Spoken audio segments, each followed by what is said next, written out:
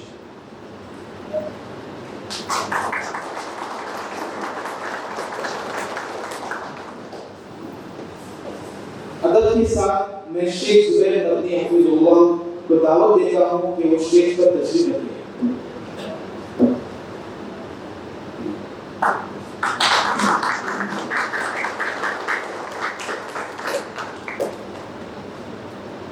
I would like to request Sadr of Osmania Masjid Nizamuddin Aga, please आप stage पर आ जाएं।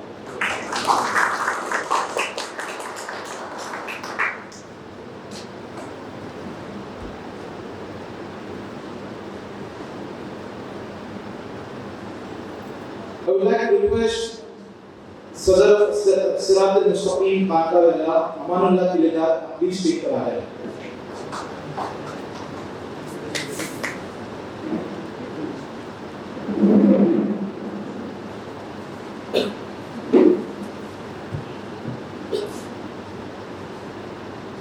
I would like to invite Mafsa Muslim Federation Secretary Mr. Rafiq Khan to kindly come on stage.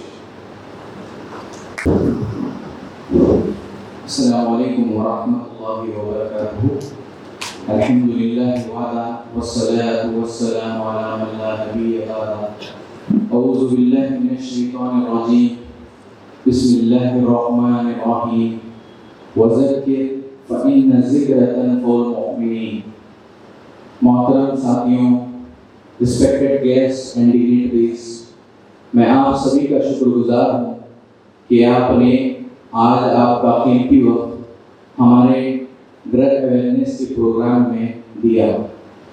इस organisation के बारे में जो youth care कांटावेला Goa, इस ताल्लुक से मैं आपके सामने कुछ बातें रखूँगा जो हमारी कम्युनिटी बेस्ड ऑर्गेनाइजेशन है।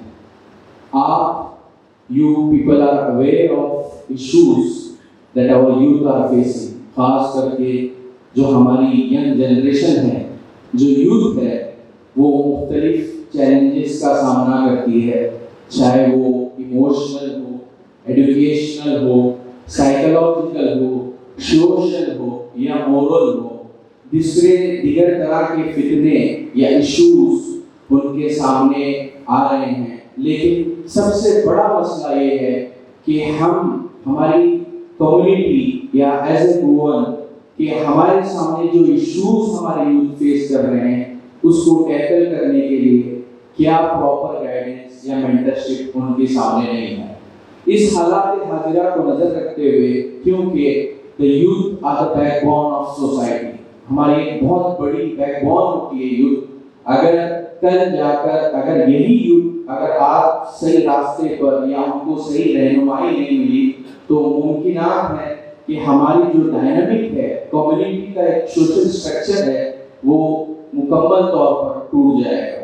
तो उसी लिए उस हालात को मद्देनजर रखते हुए हमने एक इनिशिएटिव लिया, हमने एक संस्था खोली जो यूथ केयर के नाम से है, जिसमें हर तरह के चैलेंजेस जो हमारे यूथ फेस करते हैं उसको हम proper guidance, mentorship, individual counselling या सिस्टम थियरी जिसको हम फैमिली थेरेपी करते हैं, उसके जरिए से हम उनके मुख्तलिफ मसाइल, मुख्तलिफ चैलेंजेस और फितनों को जो उनके सरगम हो रहा है उसको हम सॉल्व करते हैं। हमारा मकसद लोगों को जोड़ना है और इर्रिस्पेक्टिव ऑफ रिलीजन और कास्ट और क्रीड, हम यही चाहते हैं कि हमारी यूथ केयर के जरिए यंग जनरेशन को प्रॉपर गाइडेंस और प्रॉपर मेंटरशिप और प्रॉपर फितनों में सही रहनुमाई मिल सके। वाक़िद दावाना अल्हम्दुलिल्लाहि रब्बिल आलमीन। For your wonderful words.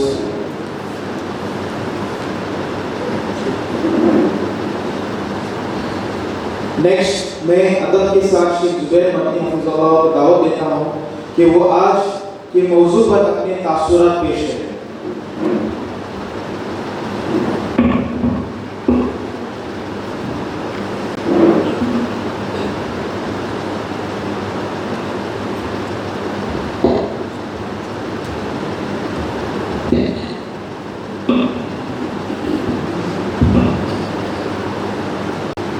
अस्सलामु अलैकुम वरहमतुल्लाहि वबरकातुहू। बिस्मिल्लाहिर रहमानिर रहीम। अल्हम्दुलिल्लाहि रब्बिल आलमीन वल आक़िबतु लिल मुत्तक़ीन वस्सलातु वस्सलामु अला अशरफिल अंबिया'i वल मुरसलीन व अला आलिहि व सहबिहि अजमईन, अम्मा बअद। अऊज़ु बिल्लाहि मिनश शैतानिर रजीम। या अय्युहल्लज़ीना आमनू इन्नमल खम्रु वल मैसिरु वल अंसाबु वल अज़लाम रिजसुम मिन अमलि शैतान फज्तनिबूहु लअल्लकुम तुफ्लिहून। स्टेज पर तशरीफ फरमा मुअज़्ज़ज़ मेहमानान, मुअज़्ज़ज़ सामईन और यूथ केयर के सभी जिम्मेदारान, मैं आप तमाम का शुक्रगुजार हूँ कि आप नौजवानों के मसाइल में से एक अहम मसला जिसका ताल्लुक नशे से है, ड्रग से है, तो इसके ताल्लुक से आपने आज खुसूसी तौर पर नौजवानों को यहाँ इकट्ठा इकट्ठा करने की आपने कोशिश की। यकीनन ये बहुत बड़ा काम है। आज ये मसला नहीं, ये बहुत बड़ा खतरा है। और ये खतरा हर लिहाज से बड़ा खतरनाक है। दीन के लिहाज से भी, मुल्क के लिहाज से भी, मुआशरे के लिहाज से भी, बल्कि हर लिहाज से ये बहुत बड़ा फितना है, ये बहुत बड़ा खतरा है। और ये खतरा हमारे नौजवानों के अंदर धीरे धीरे सराय कर रहा है, दाखिल हो रहा है और उन्हें तबाह करने की वो कोशिश कर रहा है।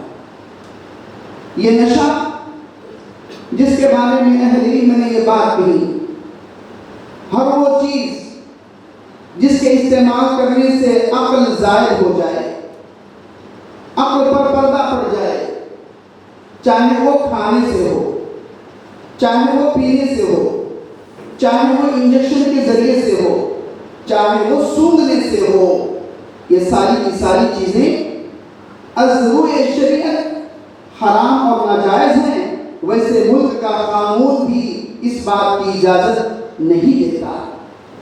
अल्लाह रब्बुल आलमीन ने अपने कलाम पाक के अंदर ये बात बयान फरमाई, या अय्युहल्लज़ीना आमनू इन्नमल खम्रु वल मैसिरु वल अंसाबु वल अज़लामु रिज्सुम मिन अमलि शैतान। ये रिज्स है, ये पलीद है, ये नशा आवर चीजें, ये शैतानी अमल है, इससे बचा करो, तुम्हें कामयाबी मिलेगी।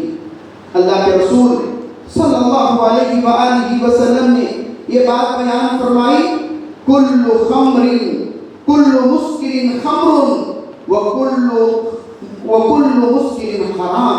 आपने फरमाया हर नशा आवर चीज ये शराब के जुमरे में है और हर नशा आवर चीज ये नाजायज है। चाहे वो ज्यादा इस्तेमाल करने से हो तो उसके कम इस्तेमाल करने से भी वो चीज इस्लाम इसकी इजाजत नहीं देता। ये नशा, ये ड्रग्स के मुख्तलिफ किस्म की तरीके या अक़साम, ये अनवा व अक़साम हमारी इस उम्मत को किस तरीके से बर्बाद कर रही है, इस पर गौर करने की जरूरत है। सबसे पहले इसका नुकसान इंसान के अक्ल पर होता है। ये अक्ल, ये अल्लाह की बहुत बड़ी नेमत है, ये अल्लाह की बहुत बड़ी नेमत है। इस अक्ल की हिफाजत करने की जरूरत है। जो आदमी नशा आवर हो, नशा में धुत हो, नशा का आदी हो, तो उसके अक्ल पर पर्दा पड़ जाता है। वो अपने सामने न माँ को देखता है, न माँ समझता है, न बीवी को बीवी समझता है, न आम औरत को आम औरत समझता है। वो गलत काम करने के लिए आगे बढ़ सकता है। इसी तरीके से जिस्मानी तौर पर भी इसका बड़ा नुकसान है। ये जिस्म के अंदर बहुत सारे आज़ा हैं, बहुत सारे ऑर्गन्स हैं, जैसे जिगर हो, जैसे दिल हो, जैसे मैदा हो। ये तमाम की तमाम चीजें इंसान नशा कर अपने आप को तबाह करता है। जबकि इस्लाम कहता है वला तुल्कू बिअयदीकुम इला तहलुका, अपने हाथों के जरिए से अपने आप को तबाह न किया करो, अपने आप को हलाक न किया करो। इसी तरीके से मुआशरा, सोसाइटी के अंदर बिगाड़ भी पैदा हो जाता है। जो इंसान नशा करता हो, ड्रग्स का इस्तेमाल करता हो, अपने घर को देख ले, आए दिन लड़ाई झगड़ा, मार धाड़ और इसी तरीके से बच्चों की तबाही और बर्बादी अपने हाथों से वो कर बैठता है।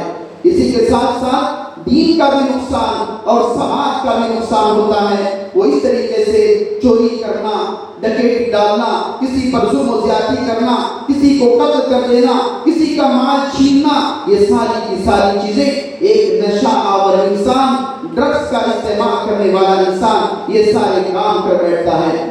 इसी के साथ साथ माल का भी इसके अंदर नुकसान है। उसका माल ज़ाय होता है, उसका माल बर्बाद होता है, उसकी कमाई बर्बाद हो जाती है। अगर उसकी दुकान अगर हो तो दुकान भी बर्बाद हो जाती है, फक्र व फाका का शिकार हो जाता है। और आखिरत में जो इस दुनिया को छोड़ने के बाद हमें आखिरत में तो जरूर जाना है, वहाँ बात खुश होगी, अल्लाह रब्बुल आलमीन नाराज होगा। अल्लाह रब्बुल आलमीन जब नाराज हो तब ऐसे वक्त में ऐसे इंसान के लिए जहन्नम की आग, जहन्नम की सजा ही उसके लिए हो सकती है। एक आदमी हो सकता है कहे मैं ड्रग्स का इस्तेमाल नहीं करता, लेकिन वो ड्रग्स का बिजनेस करता हो, ड्रग्स को फैलाता हो, ड्रग्स को बेचता हो, ड्रग्स के जरिए से कमाई करता हो। शरीयत कहती है ये भी अल्लाह की रहमत से दूरी का सबब है। ऐसा इंसान भी मलऊन हो जाता है। बल्कि इस सिलसिले के अंदर जितने अफराद भी शरीक होंगे, तमाम के तमाम अफराद इस नेटवर्क से लगे हुए, जुड़े हुए जितने लोग हैं, तमाम के तमाम अल्लाह रब्बुल आलमीन की रहमत से दूर होंगे। चाहे वो शराब बनाने वाला, चाहे शराब पिलाने वाला, चाहे ड्रग्स का इस्तेमाल करने वाला, चाहे उसे ले जाने वाला, चाहे उसके ताल्लुक से बताने वाला, सारे के सारे अफराद इस जुर्म के अंदर बराबर के शरीक हुआ करते हैं। ये बीमारी जो नबी करीम सल्लल्लाहु अलैहि वसल्लम के ज़माने से पहले भी एक बीमारी थी। ये ड्रग्स की बीमारी थी, ये शराब की बीमारी थी, ये नशे की बीमारी थी। लेकिन किस तरीके से, किस अंदाज से इस बीमारी को दूर किया गया, मुआशरे को और सोसाइटी को पाक और साफ किया गया। कुरान करीम ने तीन मराहल के अंदर इस चीज को दूर किया, मुआशरे को पाक किया, सोसाइटी को पाक किया। इब्तिदा में अल्लाह रब्बुल आलमीन ने ये बात बयान फरमाई कि देखो ये नशा यकीनन इसके अंदर फायदा है, लेकिन नुकसान भी है, लेकिन नुकसान फायदे से कहीं ज्यादा है। इसके अंदर यकीनी तौर पर फायदा है, मजा आएगा, कुछ सुकून मिलेगा, लेकिन ये वक्ती सुकून है, कुछ टाइम के लिए है, कुछ वक्त के लिए है। लेकिन इसके अंदर जो नुकसान है, ये नुकसान इसका बहुत बड़ा है। वो इस्मुहुमा अकबर मिन नफ़इहिमा, कहा कि इसका जो फायदा है वो इसका नुकसान इससे कहीं ज्यादा है। इसी तरीके से उसके बाद दूसरी आयत करीमा यूं नाज़िल हुई, दूसरा मरहला वो ये नमाज के औकात में, इबादत के औकात में इसे न पिया जाए, इससे दूर रहें। इस तरीके से अल्लाह ने फरमाया ला तक़रबुस सलात व अंतुम सुकारा, नशे की हालत में तुम इबादत नमाज के करीब न जाना। क्यों? हो सकता है उसकी इबादत गलत तरीके से हो, जो कम पढ़ना था वो ज्यादा पढ़ ले, या ज्यादा पढ़ना था वो कम पढ़ ले, आयत को गलत पढ़ ले, गलत माना और मफहूम पैदा होगा। इसीलिए अल्लाह रब्बुल आलमीन ने फरमाया दूसरा मरहला ला तक़रबुस सलात व अंतुम सुकारा, नशे की हालत में तुम नमाज के करीब न जाना। उसके बाद तीसरा मरहला जो आखिरी मरहला था वो इस तरीके से अल्लाह रब्बुल आलमीन ने फरमाया अब हतमी तौर पर ये नशे की चीजें तुम्हारे लिए हराम और नाजायज हैं। कहा कि रिजसुम मिन अमल शैतान, ये नशा, ये और दीगर चीजें ये रिज्स है, ये नापाक है और ये शैतानी अमल है, इससे बचे रहो तो तुम कामयाब हो जाओगे, कामरान हो जाओगे। जब ये आयत करीमा नाज़िल हुई तो सहाबा जो नबी करीम सल्लल्लाहु अलैहि वसल्लम के साथी थे, किस तरीके से इस चीज को उन्होंने छोड़ दिया, जबकि वो शराब के आदी भी थे। कैसे? इस सिलसिले में नबी करीम सल्लल्लाहु अलैहि वसल्लम के सहाबा का अमल बयान किया गया। जब ये आयत करीमा नाज़िल हुई फजतनिबू, इससे दूर आ जाओ, इससे दूर हो जाओ, इससे बच जाओ। सहाबा ने अपनी ज़बान से फौरन कहा इंतहीना रब्बना इंतहीना, ऐ हमारे रब हम इससे बाज आते हैं, हम इससे बचते हैं, हम इससे दूर होते हैं।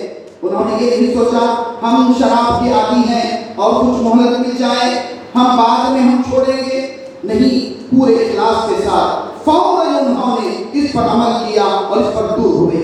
और मजीद अमल करने का तरीका देख लें। शराब उनके पास थी, मदीने की गलियों में बहा दिया, मटकों में शराब थी, उसको उन्होंने तोड़ दिया, और शराब जमा थी, उसको उन्होंने ज़ाय कर दिया। फौरन अल्लाह रब्बुल आलमीन के फरमान को उन्होंने माना और कबूल किया। और कुछ ऐसे भी सहाबा थे जिनके पेट में शराब अभी अभी चली गई थी, अपनी उंगलियों को हलक में डाला और जो पेट में था उन्होंने उसको निकाल दिया। और ये सवाल भी अल्लाह के नबी सल्लल्लाहु अलैहि वसल्लम से करते हैं कि जो लोग शराब पीकर इस दुनिया से चले गए, उस वक्त शराब हराम नहीं हुई थी, उनका क्या मसला? तो अल्लाह रब्बुल आलमीन ने फरमाया कि उनका कोई मसला नहीं, वो इस दुनिया से चले गए इसलिए कि शराब कभी हराम नहीं हुई थी। तो इससे कहने का मतलब ये है कि अगर अज़्म हो, हौसला हो, शौक हो, लगन हो, तो इंसान जरूर इस किस्म की चीजों से अपने आप को बचा सकता है, अपने आप को वो दूर कर सकता है।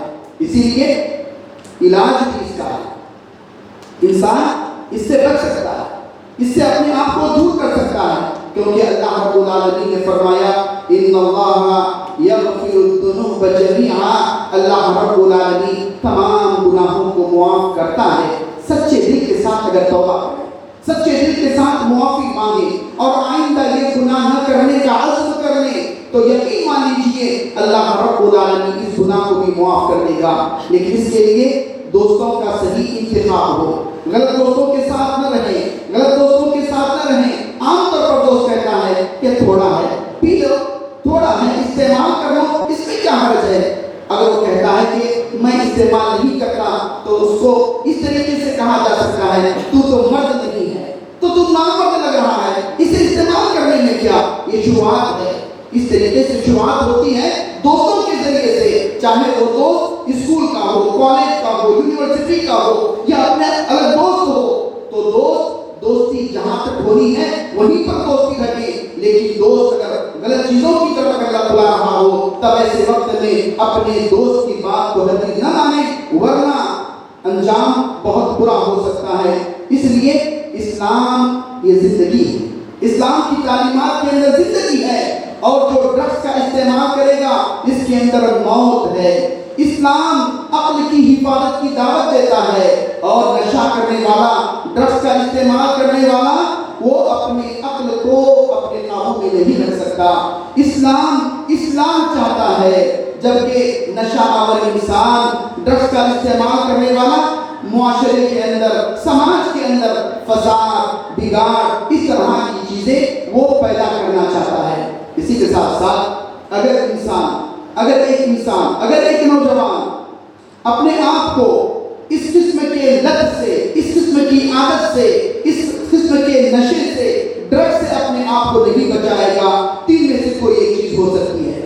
अगर वो सही सालिम अगर है, हादसा नहीं हुआ, तो पकड़ा गया, सबूत मिल गया कि इसने ड्रग्स का इस्तेमाल किया, तो मुमकिन है कि वो जेल खाने में होगा। और अगर वो नहीं, तब ऐसे वक्त में कोई अगर हादसा हो गया, या एक जिस्म के कोई, उसकी जिस्म का कोई ऑर्गन अगर खराब अगर हो गया, वो अस्पताल के बिस्तर में होगा। और अगर ऐसा नहीं, और अगर नशा का आदि ही अगर है, तब ऐसे वक्त में अगर कोई बड़ा हादसा अगर हो जाए, तो याद कीजिए वो कब्र के अंदर ही होगा।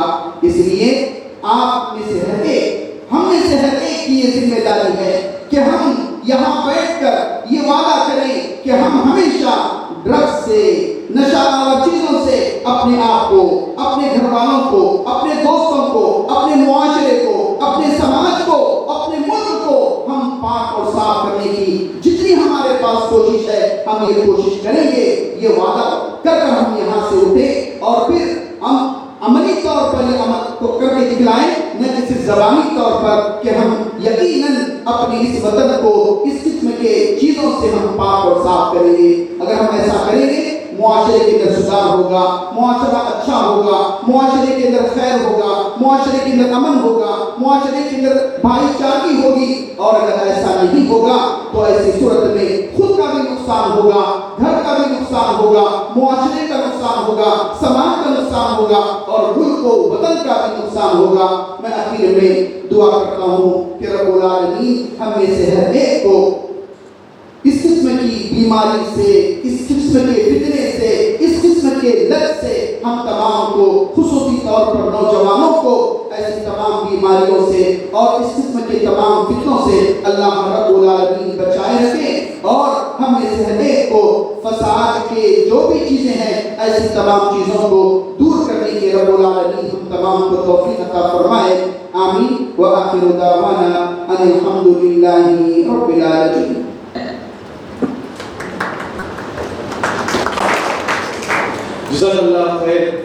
शेख साहब आपके कीमती रहनुमाई के लिए। Now I would like to call upon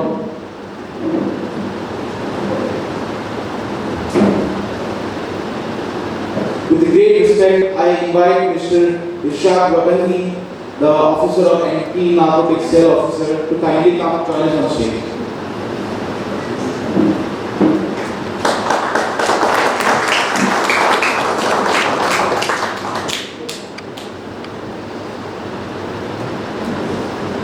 I request Shri Deepta Dekharji to kindly address the audience and share his valuable thoughts on today's show. First of all, I would like to say thank you for inviting us over here. आप लोगों के बीच आने के लिए हमें न्योता दिया गया, उसकी वजह से आपको थैंक यू। और बताने के लिए मेरा नाम PSI दीनदयाल रेडकर है, मैं एंटी नार्कोटिक पुलिस स्टेशन से हूँ और हमारे स्टाफ सौरभ और साहिल अभी हम लोग ये अवेयरनेस सेशन किस लिए कंडक्ट कर रहे हैं। फर्स्ट ऑफ ऑल गोवा में पहले जैसे सिचुएशन था अभी बहुत बढ़ चुका है। अभी ड्रग्स बोले तो सिर्फ पहले कोस्टल बेल्ट्स में मिलता था और अभी ये हिंटरनेट्स वगैरह में इजीली अवेलेबल होने लग गया है। तो अभी हम लोग केस बुक करते हैं, पकड़ते हैं, लोगों को जेल में डालते हैं, ड्रग्स का कोई कंजम्पशन करता है या फिर बेचता है इस वजह से। पर ये शुरुआत जहाँ से होती है, बच्चों को जो एडिक्शन दिया जाता है, किसी कोई पेडलर आके वो किसी ड्रग सप्लाई करता है, तो हम लोग अभी स्कूल में कॉलेजेस में जाकर अवेयरनेस क्रिएट कर रहे हैं बच्चों के बीच में कि ड्रग्स के क्या क्या साइड इफेक्ट्स है और किस तरह से ये आपको पर्सनली, आपकी हेल्थ को, आपकी फैमिली को, सोसाइटी को और देश को कैसे डैमेज करता है। सो इस वजह से ये सभी बच्चों को, टीचर्स को, पेरेंट्स को, जो नॉन टीचिंग स्टाफ है उनको सभी के पास जाके हम लोग ये अवेयरनेस कर रहे हैं। तो शुरुआत में अगर आपको बताया जाए पहले गोवा का नाम बदनाम किया ये मूवीज वालों ने और वेब सीरीज वालों ने। पहले अच्छी मूवीज आती थी, ये चाहता है और वगैरह वगैरह, पर अभी क्या हो गया, अभी हर एक मूवी जो आती है गोवा के रिलेटेड, वहाँ पे ऐसे दिखाया जाता है कि गोवा में ड्रग्स आराम से, आसानी से मिल रहा है और कोई भी आया गोवा में लैंड हुआ तो पहले पूछता है कि माल कहाँ है। तो ये इमेज जो गोवा की बनाई गई है, ये वेब सीरीज और मूवीज फिल्मों ने बनाई है। गोवा में ऐसा इतना इजीली तो ड्रग मिलता नहीं है। आप किसी और स्टेट में जाओगे तो वहाँ पे बहुत बड़ा किलो, 1000 किलो, 2000 किलो ऐसा ड्रग्स पकड़ते हैं, पर गोवा में ऐसा सिचुएशन है नहीं।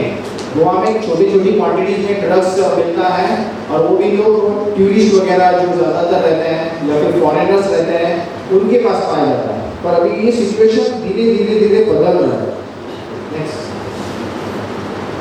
ये ड्रग्स का सिनारियो गोवा में स्टार्ट कैसे हुआ पहले बताया जाए तो 1960 में, 70 में, अब से कुछ 40-50 साल पहले जब गोवा आज़ाद हुआ पोर्चुगीज के इससे, फिर जब टूरिज्म स्टार्ट हुआ गोवा में तब फॉरेनर्स आने लगे।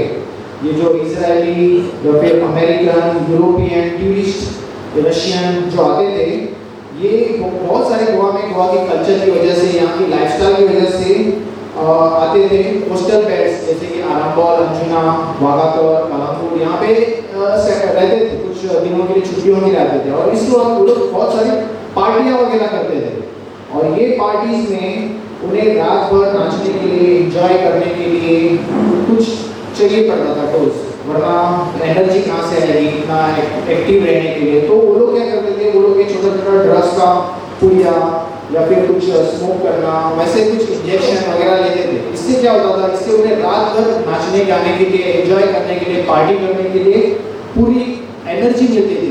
एकदम ऐसे लगता था कि मैं अभी 10 घंटे 15 घंटे ऐसे ही नाच लूँगा, डांस कर लूँगा, पार्टी कर लूँगा और मुझे ज़रा सी भी थकावट नहीं लगेगी। तो इस तरह से कल्चर चलता था पहले। अभी रिसेंटली मनाली वगैरह में शुरू हो रहा है ऐसा ट्रेंड। तो ये सब जब ट्रेंड चल रहा था तब ये लोग गांजा, चरस और बहुत सारे केमिकल सब्सटेंस जैसे कि मेथाम्फेटामिन, हेरोइन और कोकीन वगैरह ये सब लेते थे और और रात भर एंजॉय करते थे, पार्टी करते थे। तो इनको देख देख के एक ट्रेंड शुरू हो गया। हमारे लोकल्स गोवा के जो लोग हैं वो लोग इसमें पड़ गए। ये लोग खुद लेने लग गए कि देखने के लिए क्या होता है इस ड्रग्स से। सो ऐसे करके गोवा के लोग आदी हो गए और कुछ लोग तो ऐसे ड्रग्स खरीद के उनको फॉरेनर्स को बेचने लगे। सो इस तरह से ये ड्रग्स गोवा में धीरे धीरे करके स्प्रेड होने लगे। नेक्स्ट आप देख सकते हो, पहले सिर्फ वो रेड जो वहाँ पे एरिया है वहाँ पे ड्रग्स मतलब बहुत कॉमन था, जैसे कि कोस्टल बेल्ट, अंजुना, वागातोर, अराकोन, मोरजी, और साउथ में वो पालोलेम जो एरिया है वहाँ था। पर अभी जरा सी सिचुएशन बदल चुकी है। अभी आप ऐसे नहीं बोल सकते कि ड्रग्स सिर्फ लिमिटेड है कोस्टल बेल्ट में। अब हिंटरलैंड में जाओगे, वाड़पाई, सत्तरी, कैपेन, वहाँ पे भी ड्रग्स अभी फैल चुका है। अभी बच्चों तक ड्रग्स पहुँच चुका है। ऐसे नहीं कि कोई 30-40 साल का कोई आदमी बंदा ड्रग्स कर रहा है। अभी छोटे छोटे बच्चे, 13-14 साल के बच्चे ड्रग्स के आदी हो चुके हैं। और ऐसा क्यों हुआ? क्योंकि अभी ड्रग्स बहुत मात्रा में गोवा में आने लग गया।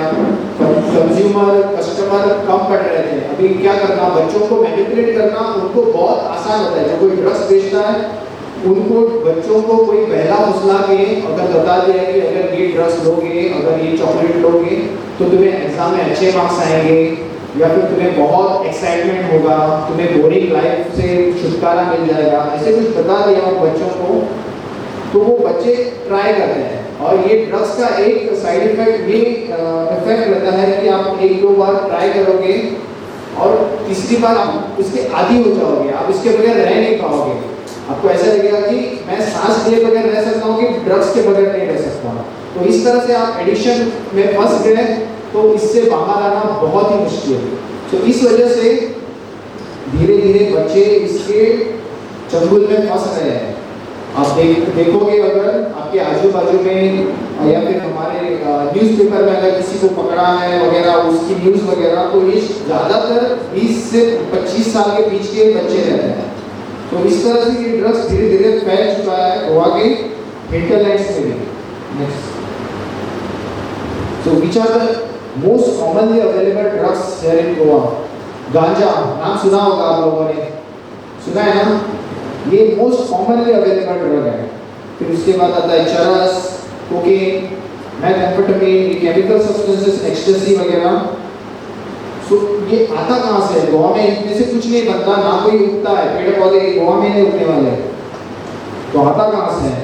गांजा हमारे झारखंड से, उड़ीसा से, वहाँ पे बहुत, यहाँ पे जैसे खेती होती है धान की, वैसे वहाँ पे गांजा उगता है। तो वहाँ पे किलो में वो लोग ये करते हैं, बहुत बड़ा जंगल वो लोग कैप्चर करके वहाँ पे उगाते हैं गांजा का, और वहाँ से हार्वेस्ट करके सुखा के हमें वो बैग थैले में लपेट के पूरा ट्रेन में ये लोग 5-5, 10-10 किलो का बंडल वगैरह बेचते हैं।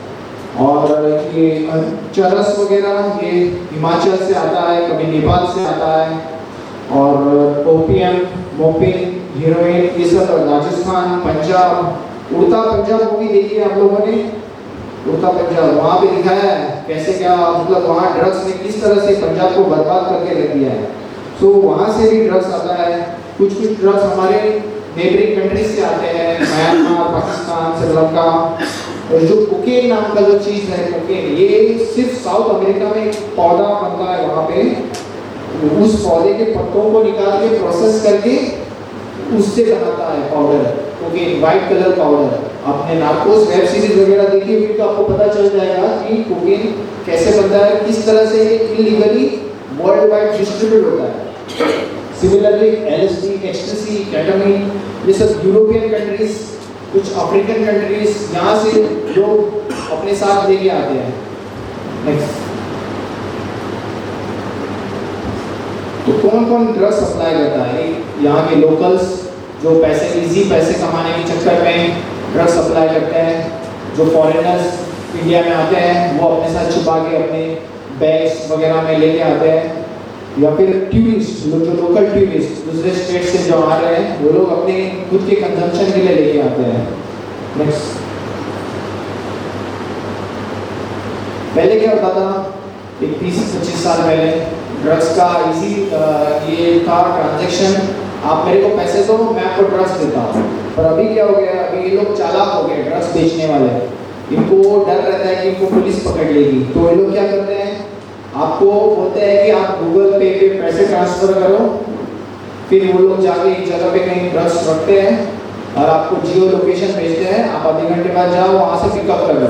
इस तरह से क्या होता है, 1-to-1 इंटरेक्शन नहीं होता और वो बंदा सेफ रहता है जो ड्रग्स सप्लाई करता है, उसे पुलिस पकड़ नहीं सकती क्योंकि वो लोकेशन पे जगह पे ड्रग्स रख के आधे घंटे बाद आपको लोकेशन भेजता है, आप जाके वहाँ पे उठा लो ड्रग्स करके।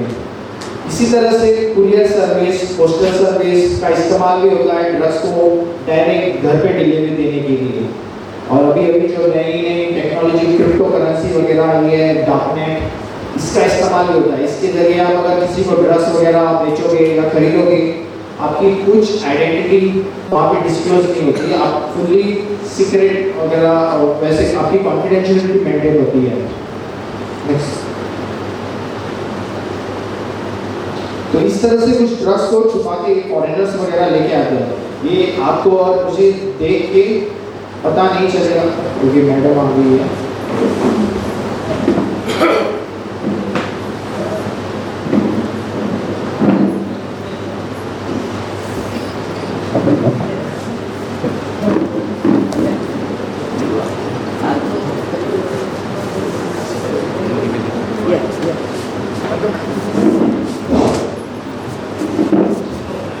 I humbly invite Honorable MLA Srimati Jalaida Dogoji, please come forward and join us on stage.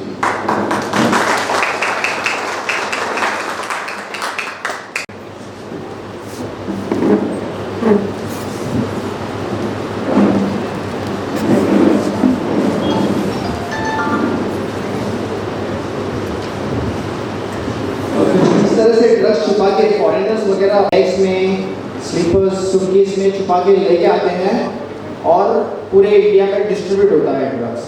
Next. मैं ड्रग्स के डिटेल में नहीं जाऊंगा, ये ड्रग्स वो जो चीज़ है जो आपकी सोचने की कैपेसिटी को बदल के रख देता है। आप क्या सोच रहे हो, क्या देख रहे हो, आपको कुछ पता नहीं चलता और आप हेलुसिनेट करने लगते हो। मतलब वो आवाज़ें सुनाई देने लगती है कि आपने जो इर्द गिर्द नहीं है वो भी आवाज़ सुनाई देने लगती है और वही वो सब दिखने लगता है जो आपके आसपास है नहीं। नेक्स्ट।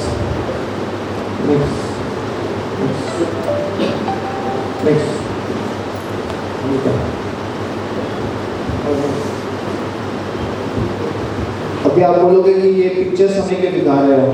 सो अगर आप ड्रग्स वास में नहीं हो पर आपके कोई जान पहचान का अगर अपने बैग में कुछ कैरी कर रहा है तो आपको पहचानने में आसानी हो जाए।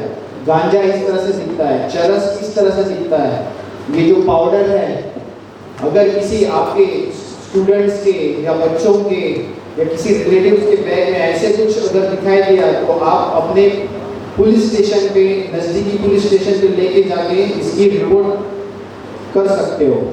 नेक्स्ट। ये जो सिंथेटिक सब्सटेंसेस है ये पार्टी में इस्तेमाल बहुत ज़्यादा होता है। छोटा सा एक पेपर का टुकड़ा अपनी ज़बान के नीचे रख दो, LSD पेपर बोलते हैं इसे। When it melts, it takes about 15 minutes और 15-20 मिनट बाद अपना असर दिखाता है, आप दूसरी दुनिया में पहुंच जाते हो, ट्रांस वर्ल्ड जिसे बोलते हैं, हेलुसिनेट करने लगते हो। आप पार्टी में आपको एक्स्ट्रा पंप आएगा, एनर्जी आएगी, आप जोर जोर से नाचोगे, 10-15 घंटे क्या हुआ कुछ पता नहीं चलेगा। एंड आफ्टर दैट आपकी वो ड्रग्स का असर जब कम हो जाएगा तब कल रात क्या हुआ था तो कुछ पता नहीं चलेगा। आपके साथ कुछ बैड, कुछ गलत सलत कुछ हो गया, आपको कुछ अंदाजा नहीं रहेगा उसका। आप उल्टी करने लगोगे, चक्कर आने लगेंगे and it can overdose, can also lead to death. ये सब chemical substances they can all lead to death, इसलिए वो सब बैन है। नेक्स्ट। अभी ड्रग्स में ई सिगरेट कहाँ से आ गया? ई सिगरेट अभी नया ट्रेंड शुरू हुआ है। बच्चे स्कूल में, हम किसी भी स्कूल में जाए, बच्चों के टीचर्स वगैरह पेरेंट्स यही कंप्लेंट करते हैं कि बच्चे सिगरेट नहीं, ई सिगरेट इनके पोजेशन में मिल रहा है बहुत सारा। अभी बच्चों को पता नहीं है, बच्चों को लगता है कि ये सिगरेट तो है नहीं, कुछ छोटा सा एक डिवाइस रहता है जो पेरेंट्स को, टीचर्स को भी समझना मुश्किल हो जाता है। It looks like a pen drive या फिर कोई पेन की तरह दिखता है, बट इसके इफेक्ट्स उतने उससे ज़्यादा हार्मफुल है जितने सिगरेट्स के हैं। सिगरेट से कई गुना हार्मफुल ये रहता है। इसके बहुत सारे फ्लेवर्स आते हैं, धुआं छूटता है, तो बच्चों को कूल लगता है। नया ट्रेंड शुरू हुआ है बच्चों के बीच में, और it has equal amount of hazardous effect as compare to cigarette. इसमें भी निकोटीन रहता है, और इंडिया में ई सिगरेट्स बैन है। अगर कोई ई सिगरेट बेचता हुआ, कंज्यूम करता हुआ, स्टोर करता हुआ, सप्लाई या फिर ट्रांसपोर्ट करता हुआ पकड़ा गया तो 1 साल की जेल है और 1 लाख फाइन है। नेक्स्ट, ये देखिए यहाँ पे लिखा हुआ है रिपीटेड ऑफेंस 3 साल जेल और 5 साल का फाइन है। तो ई सिगरेट अगर आपके किसी रिलेटिव को कोई अगर ई सिगरेट स्मोक करते हुए अगर आप पकड़ लिए या फिर कोई करता है, आपको कोई ज्ञान है तो उन्हें बता दो कि it is still ban in India. So बच्चे और युवक जो बोलते हैं टीनेजर्स, वो ड्रग्स में क्यों फंस रहे हैं?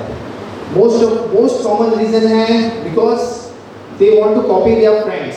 और मेरे 4 दोस्त में से 3 दोस्त ड्रग्स कर रहे हैं और मुझे उनके साथ रहना है, तो मुझे कूल दिखने के लिए मैं उनके साथ ड्रग्स करता हूँ। ड्रग्स करना, सिगरेट करना, ड्रिंक करना, ये सब उनके साथ रह के कूल दिखने के लिए।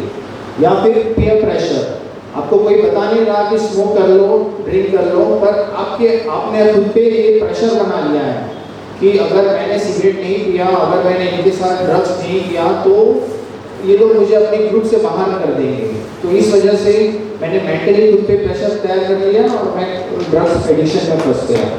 और बहुत बार ऐसा होता है कि हमारे टीवीज़ में, मूवीज़ में एक्टर्स, सेलिब्रिटीज़ स्मोक करते हैं। वो टीवी पे दिखने में कूल दिखता है, वो लोग मैचो दिखते हैं, और उनको देख के ऐसे लगता है कि अगर सेलिब्रिटी, मेरा फेवरेट एक्टर अगर ये सब कर रहा है तो मैं क्यों ना करूँ।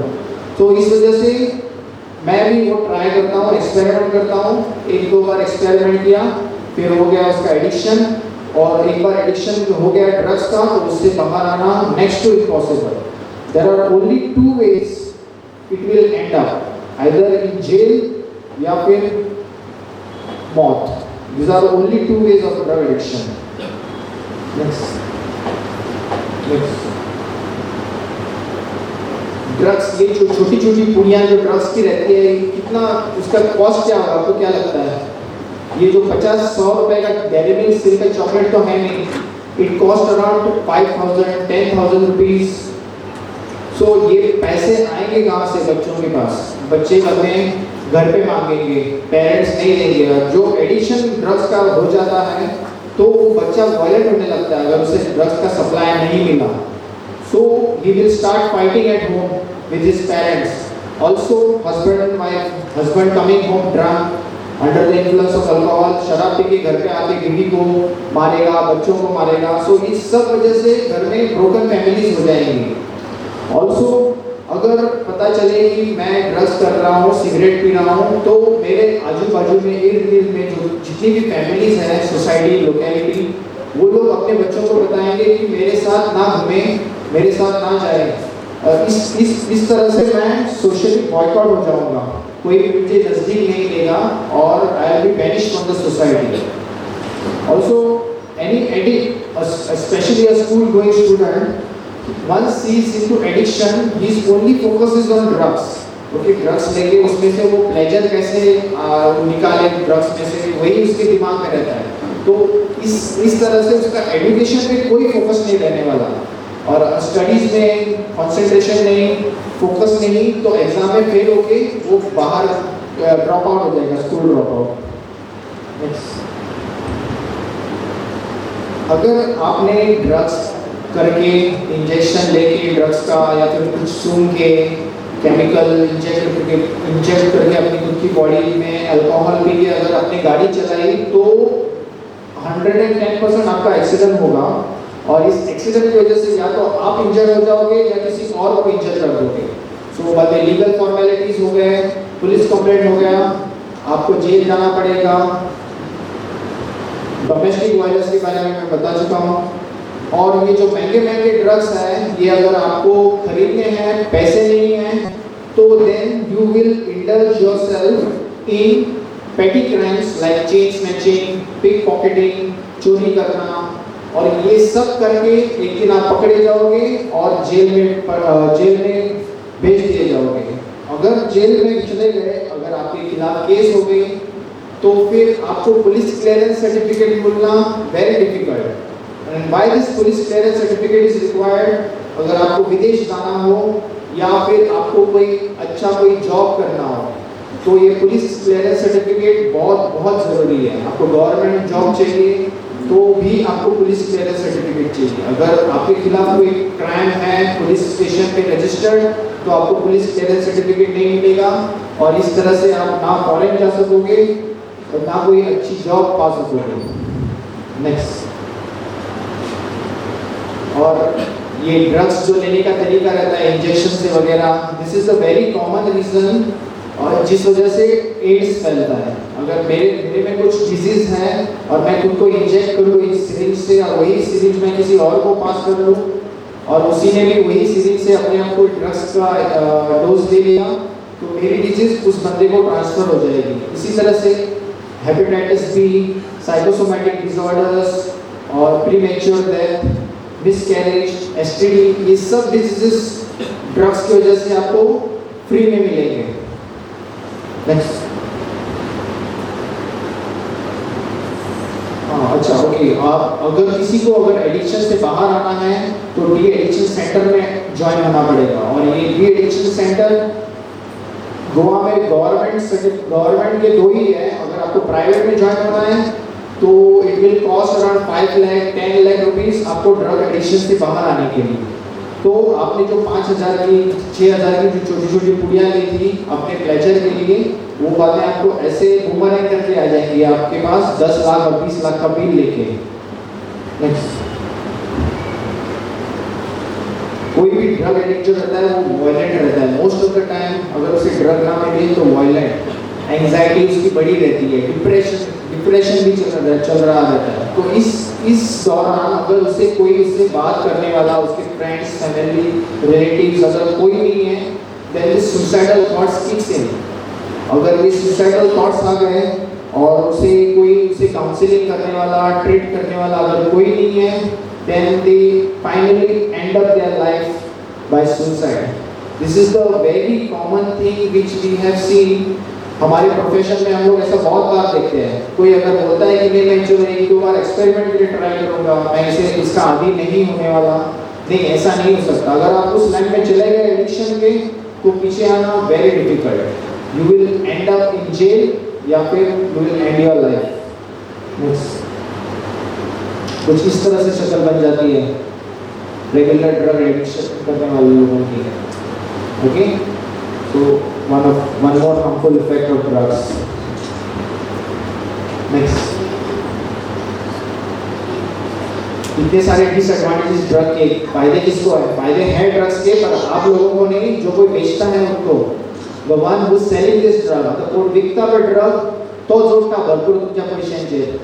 ओके, आणि ते पैसे मागीर कितें करप? इल्लिगली आमच्याच कंट्रीच्या अगेन्स्ट यूज करप। ओके, ते drug traffickers, peddlers, they earn bomb prices from what you spend on these drugs. Next,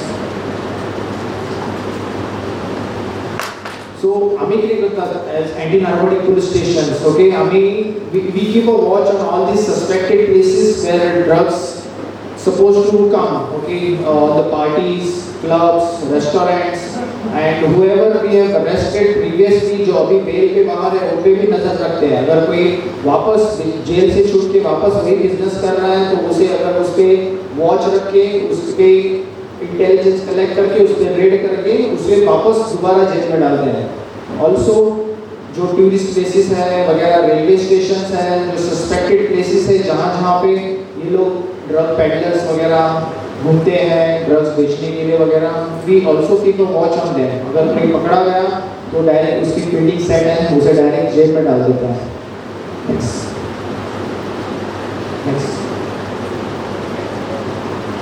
और जो कानून है ड्रग्स के related, it is very strict. Okay, आप मर्डर करके बच सकते हो, ड्रग्स के केसेस में नहीं। मिनिमम 5 से 10 साल जेल में गुजारना पड़ेगा। अगर दोबारा पकड़े गए तो 20 साल तक, और उसके बावजूद अगर आप नहीं सुधरे, रिपीटेड ऑफेंडर्स हो, then there is a possibility that you might be put next question. There is a provision of death penalty also in if you are found doing drug related activities again and again. और इसमें bell मिलना बहुत difficult है. Next, ये हमारे जो हम अभी बहुत सारे नॉर्थ से साउथ, ईस्ट से वेस्ट सब स्कूल्स कॉलेजेस में जा जाके अवेयरनेस कर रहे हैं, स्पेशली टारगेटिंग यूथ, क्योंकि बच्चों को मैनिपुलेट अगर कर दिया हमसे पहले जाके उस ड्रग पैडलर ने, तो बच्चा ड्रग के आदी हो जाएगा और फिर उसे उससे बाहर निकालना वेरी डिफिकल्ट. ये आपकी भी रिस्पॉन्सिबिलिटी बनती है कि अपने बच्चों पे, अपने रिलेटिव्स पे, अपने नेबर्स पे ध्यान रखें और उन्हें ये नॉलेज देते रहे कि how harmful are drugs and how it is going to destroy their life. Next, ये हमारा मैराथन वगैरह, ड्राइंग कंपटीशन वगैरह सब बच्चों को टारगेट करते हुए, क्योंकि ये 13-14 साल के जो बच्चे हैं इन्हें आप पहला फुसला के किसी भी लाइन में लेके जा सकते हो. अगर उन्हें बता दिया कि अच्छे मार्क्स चाहिए, ये चॉकलेट ट्राई करो और कुछ थमा दिया उनके हाथ में, वो लोग ऑब्वियसली ट्राई करेंगे और ट्राई करके आदी हो गए उसके, तो फिर उस बच्चे का जीवन बर्बाद हो जाएगा. नेक्स्ट, ये जो रेलवे स्टेशन पे हम जाते हैं सरप्राइज चेकिंग के लिए, हमारा डॉग स्क्वाड रहता है, स्निफिंग डॉग वगैरह. जब झारखंड से, उड़ीसा से जो सस्पेक्टेड ट्रेन्स वगैरह आते हैं, उनमें से जो लोग उतरते हैं उनको रैंडमली चेक करते हैं. अगर कोई मिल गया पार्सल लेके गांजा वगैरह, तो उन्हें पकड़ के हमें जेल में डाल देते हैं. नेक्स्ट, ये ऑलटुगेदर 2 साल का स्टैटिस्टिक्स है. 2024 में 162 केसेस रजिस्टर किए थे, 192 people were arrested and drug worth ₹9 crore 91 lakh was seized. 2025 यानी लास्ट ईयर ऑलमोस्ट 78 करोड़ का ड्रग्स हमने सीज किया. 212 लोगों को अरेस्ट किया था ऑल ओवर गोवा में. तो अभी आप सोच रहे होंगे कि इतना सारा ड्रग्स जो हम लोग पकड़ते हैं, हम लोग क्या करते हैं. नेक्स्ट, ये हमारी ड्रग डिस्पोजल टीम है. पूरे गोवा से बंदे ड्रग इकट्ठा करके उसका पूरा रिकॉर्ड बना के बंदे वो ड्रग डिस्पोज किया जाता है. It is we have incinerator at Kundel industrial estate. वहाँ पे ये पूरा ड्रग्स डाल के मशीन में ये पूरा जला के भस्म किया जाता है. No air pollution, nothing. Next, किसी को फेमस वगैरह होना है, पेपर पे फोटो आएगा इस तरह से, बट बाद में आपको कोई नजदीक नहीं लेगा, आपको कोई रिस्पेक्ट नहीं मिलेगी. ओके, ये मानस हेल्पलाइन. अगर आपको लगता है कि आपके आजू बाजू में कोई ड्रग्स बेचता है, कोई ड्रग्स कंज्यूम करता है, पर आपको पुलिस स्टेशन में जाने को डर लगता है, क्योंकि आपको लगता है कि उस बंदे के, अगर मैंने उसकी टिप दे दी पुलिस स्टेशन पे, तो बंदा मुझे कल पकड़ के या फिर मेरी फैमिली को मारेगा, इंजर करेगा. तो आपको खुद की लाइफ की चिंता है, तो आप जाना नहीं चाहते पुलिस स्टेशन. उस in that scenario what you can do is call 1933 helpline. ये हमारा जो हेल्पलाइन है, यहाँ पे आप अपना कुछ, अगर आपके नेबरहुड में कुछ एक्टिविटीज चल रही है ड्रग रिलेटेड, कोई बेच रहा है, कोई कंज्यूम कर रहा है, आपके पड़ोसी में कोई बैठ के ऐसे 4 बच्चे ड्रग्स ले रहे हैं, तो इस नंबर पे 1933 पे आप रिपोर्ट कर सकते हो. आपकी आइडेंटिटी सीक्रेट रखी जाएगी, किसी को कुछ बताया नहीं जाएगा, and we will work on that. हम वो इंफॉर्मेशन की जांच पड़ताल करेंगे. अगर सच में कोई है, अगर तो फिर हम लोग वहाँ पे रेड करके रेड हैंडेड उस बंदे को पकड़ के जेल में डाल देंगे. और पर आपकी आइडेंटिटी किसी को नहीं बताई जाएगी.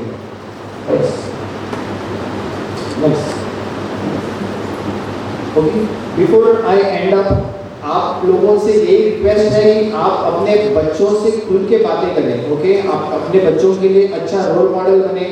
वो कहाँ जाते हैं, किससे मिलते हैं, क्या करते हैं, just keep a watch on them. ऐसे नहीं कि उन्हें प्रेस करें, उनको रिस्ट्रिक्ट करें, कंट्रोल करें, but just to make sure कि बच्चे सही लाइन पे हैं या नहीं है, इसका अंदाज़ा रखें। अगर आपके बच्चों को काउंसलिंग ट्रीटमेंट की कोई ज़रूरत है तो उन्हें बेशक आप ले जा सकते हो काउंसलर के पास, डॉक्टर के पास, और उनसे ओपनली आप फ्रेंड की जगह आप जैसे फ्रेंड से बात करते हो वैसे बात करिए अपने बच्चों से। उनसे डरा के धमका के उनसे अगर आप बात करना चाहोगे ड्रग्स के बारे में तो आपसे कुछ नहीं बोलेंगे। So make sure you be a good role model for them. Next, I am about to end my presentation. अगर आपको किसी को कोई सवाल है ड्रग्स से रिलेटेड तो पूछ सकते हैं, अगर नहीं है तो एक वीडियो प्ले करता हूँ आपके सामने। छोटा सा 3 मिनट का वीडियो है। ये वीडियो आपको सब बताएगा कि मैंने आपको क्या क्या बताया उसके बारे में डिटेल्स में।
इस बच्चे ने एक ही गलती कर दी, गलत दोस्तों के चक्कर में पड़ गया।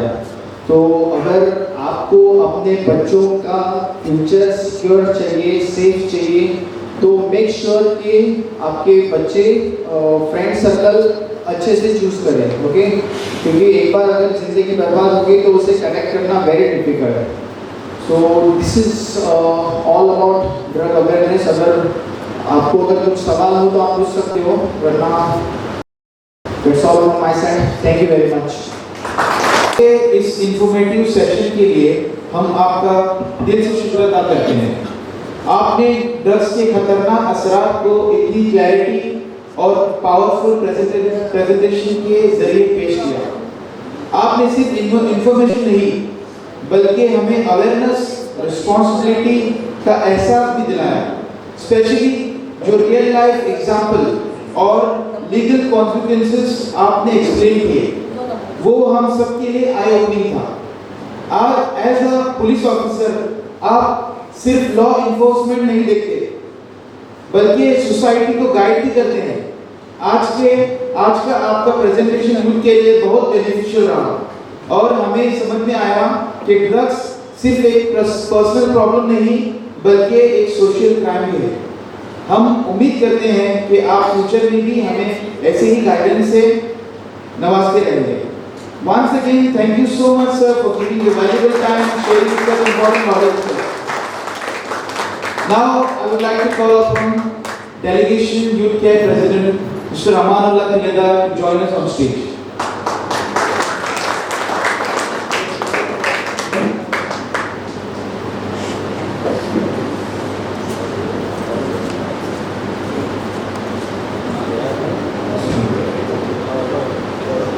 Next, I invite Honorable MLA Srimati Dalaya Logoji to address the audience and share her thoughts.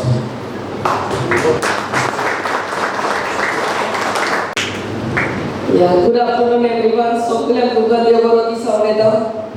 First of all, I would like to congratulate the organizing committee for organizing this very important session on drugs awareness. ये जो topic है आज का very important, especially as far as the youth is concerned. हमारे युवा तो as far as the youth is concerned, it's a very important, appropriate topic. And today we have in our midst he is from my village, Vella, PSI, is from anti-narcotic cell, Babredkar, all the other dignitaries on the days, Babaman, and all of you, especially the youth gathered here, say no to drugs. Babredkar has explained everything so very well. कितना अच्छा से from A to Z explain किया है और कुछ बोलने का बता ही नहीं। But where it starts, कहाँ चालू होता है? As far as parents are concerned, as far as माँ बाप concerned है, हमारा एक ही रोल है ध्यान रखने का हमारे बच्चे क्या करते हैं। फर्स्ट ऑफ ऑल उनका फ्रेंड सर्कल क्या है, उधर से चालू होता है। फ्रेंड सर्कल से फ्रेंड्स कौन से है, जब एक भी फ्रेंड उसका वो रास्ते पे है, if there even one friend is, even if you hear that he had ever taken the drugs, taken drugs, then for sure he will spoil the full group. ये श्योर है कि पूरा ग्रुप कभी तो कभी ये ट्राई करो, it just starts with try करो। और हम माँ बाप होने के भी एज पेरेंट्स स्ट्रेस कितना है हमको मालूम है, और हमसे ज़्यादा हमने मोबाइल हमारे बच्चों के हाथ में देके उनको स्ट्रेस दिया है। The first culprit is the mobile what we have given our kids. Covid म्हटले आणि त्या मोबाईल काढून त्याच्या हातीन दिलो आणि ज्यांना मोबाईल आमच्या धाकट्या भुरग्याच्या हातीन yellow, they exposed to everything in the world. हम जो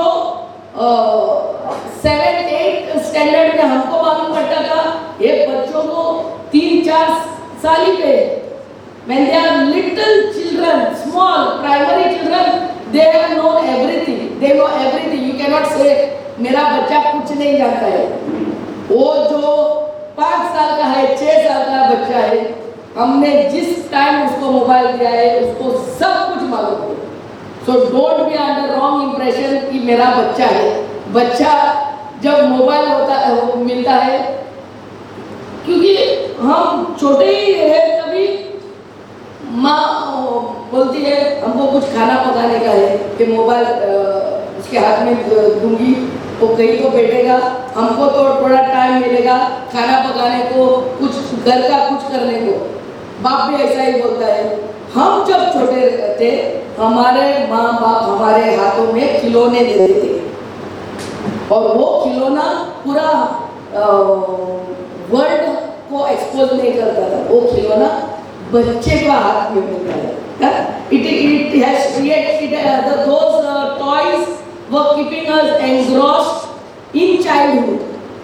लेकिन हम हमारे बच्चों को हमको टाइम मिलने के वजह से हम कुछ तो घर का काम करेंगे, हम कुछ तो करेंगे बोल के ये जो वेपन है वो the biggest drug remember is that mobile. It keeps you addicted for hours together on that mobile. In that हम ही एक इंस्टाग्राम में फेसबुक पर बैठते हैं और उधर ही 5 मिनट से 10 मिनट, 10 मिनट से 1 घंटा, 1 घंटे से 2 घंटा मालूम ही नहीं. And the worst thing is we are not reading the same topic. Facebook पर, इंस्टाग्राम पर एक 2-2 मिनट में दूसरा टॉपिक. तो इमेजिन हमारा सर पे क्या असर है. हमारा जो छोटा कंप्यूटर इधर है वो 2-2 सेकंड में दूसरा टॉपिक पर जाता है.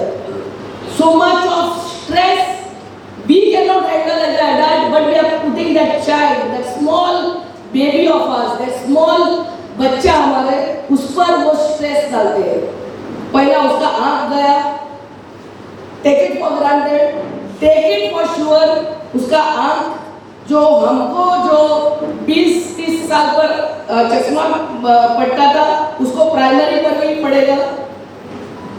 This is the first.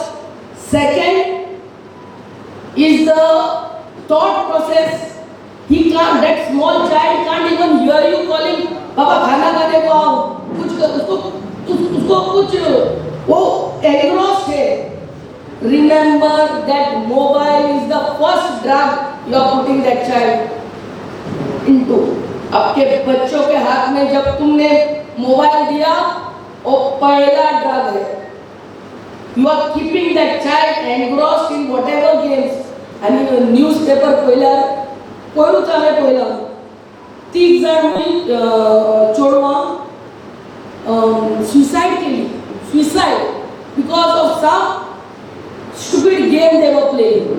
कुछ तो गेम खेल रहे थे और वो गेम ऐसा होता है एक स्टेज पे एक चैलेंज रहता है और लास्ट चैलेंज तुम सुसाइड करो. और वो बच्चे इतना एंग्रोस्ड हो गेम में वो अपन खेलते.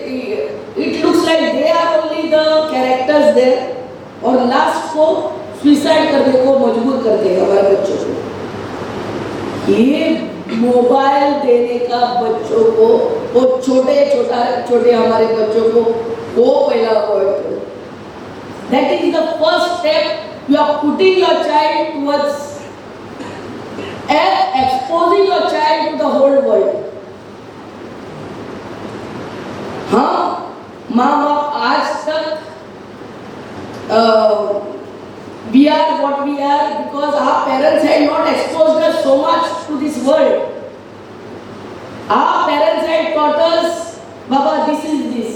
हमारे बच्चों ने, हमारे माँ बाप ने हमको सिखाया था ये. हमारे बच्चों को सिखाने का हमने कुछ रखा ही नहीं. हमने मोबाइल दिया, सब जानते हैं. बाद में ये सब मालूम होता है और बाद में उनको फ्रेंड भी ऐसा ही मिलने आ जाएगा. और स्ट्रेस लेवल इतना हो गया हमारा. स्ट्रेस फर्स्ट है वो mobile, first stress is that mobile, and then they want to try, that is what natural. वो नेचुरली है कि हमारे बच्चे ट्राई करेंगे ही। तुम क्या बोलेगा, आप क्या बोलेगा बच्चों को ये मत करो, वो उनको स्ट्रेस है, वो ही स्ट्रेस है। ये स्टडी करो स्ट्रेस है, कुछ आओ मस्जिद में जाएंगे, वो इधर जाएंगे, वो स्ट्रेस है। और बाद में उनको फ्रेंड सर्कल भी ऐसा ही मिलता है, कुछ ट्राई करेंगे और ऐसा जैसा वीडियो में दिखाया है। हमको बच्चों को, हमारा यूथ को यही बोलने का है, I would only tell you a drug will satisfy you for that time only, for that few minutes or 1 hour. You are just making your life a little out of this world. वो आप दूसरा ही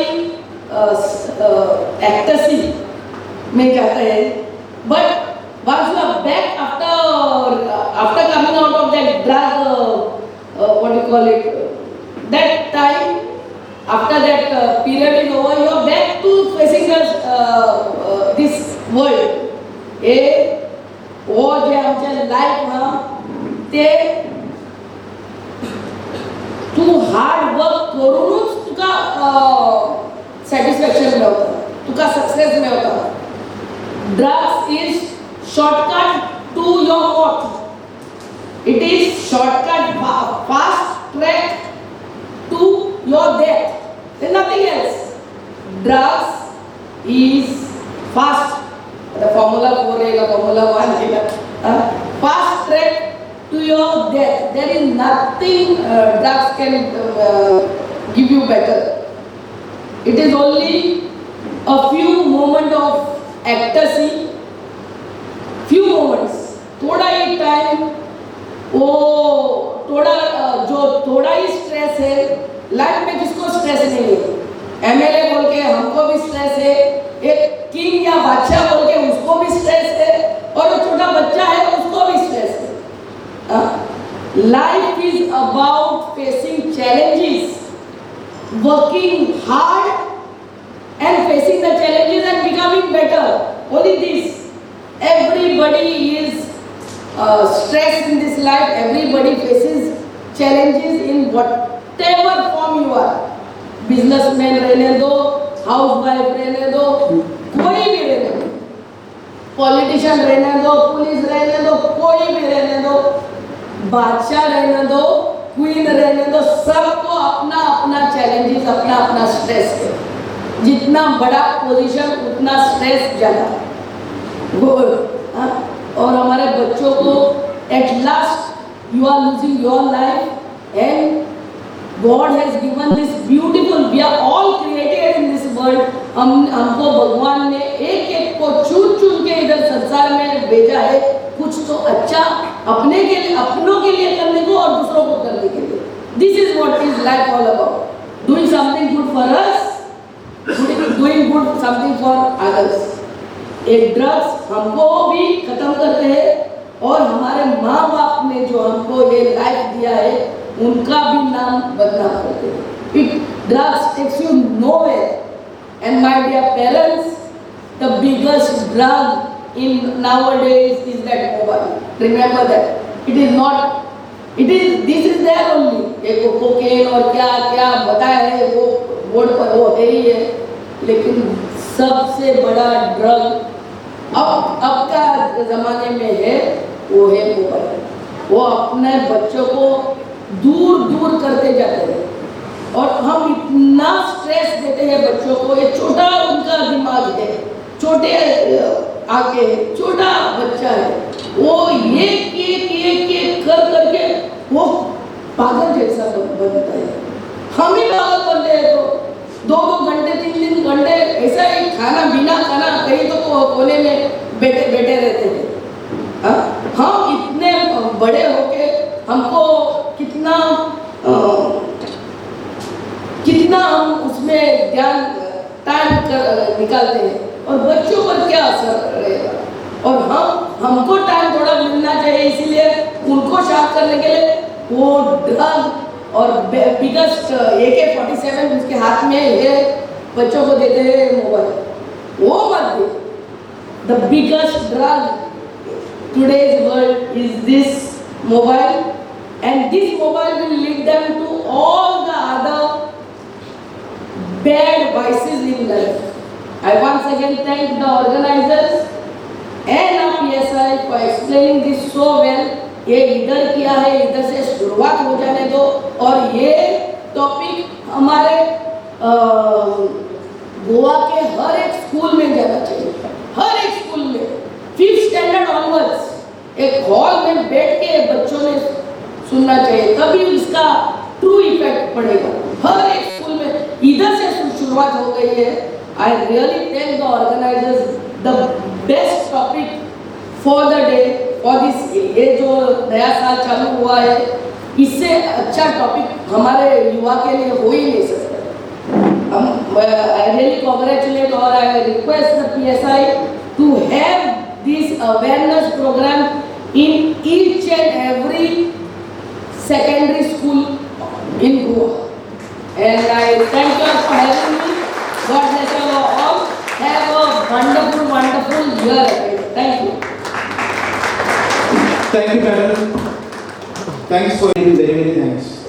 Now I would like to call upon our well-known psychologist, physiologist, counselor, Mr. Ijaz Ahmed Sheikh, also our co-founder of Youth Care Club.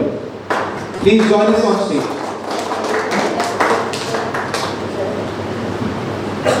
Going to Thank you, ma'am. Thank you.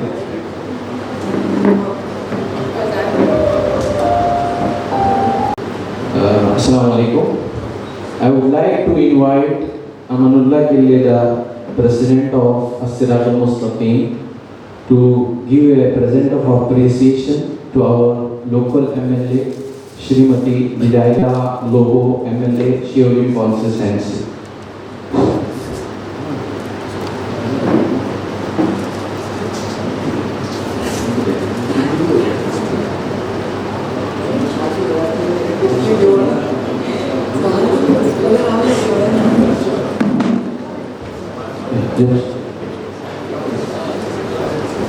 And I will call Sadar of Jama Masjid Jamshed Bhai, who encouraged us for this program to come on stage and give a token of appreciation to PSI, Dean Dayal Director, Anti-Narcotics Cell, North Goa.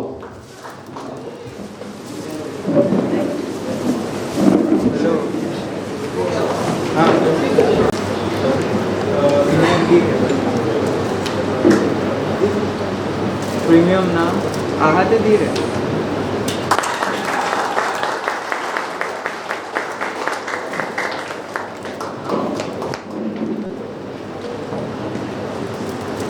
I would like to invite the member of Jamaat Islami Hind, Rafiq Khan Sahab, to give present of memento to Irshad Watan.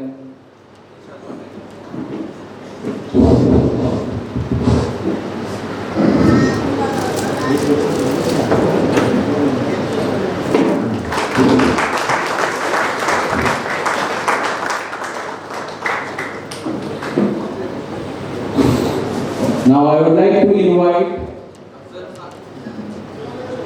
Afzal Mehman.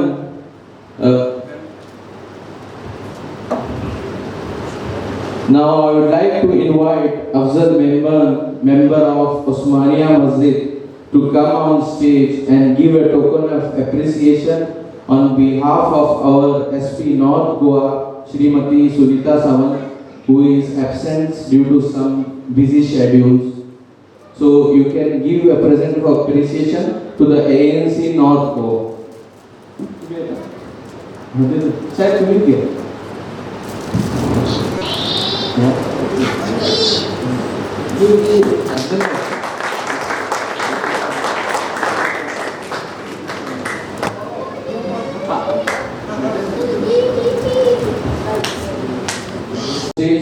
बुलाता हूँ कि वो token of appreciation दे शेख जुबैर मदनी हाफिज़हुल्लाह को।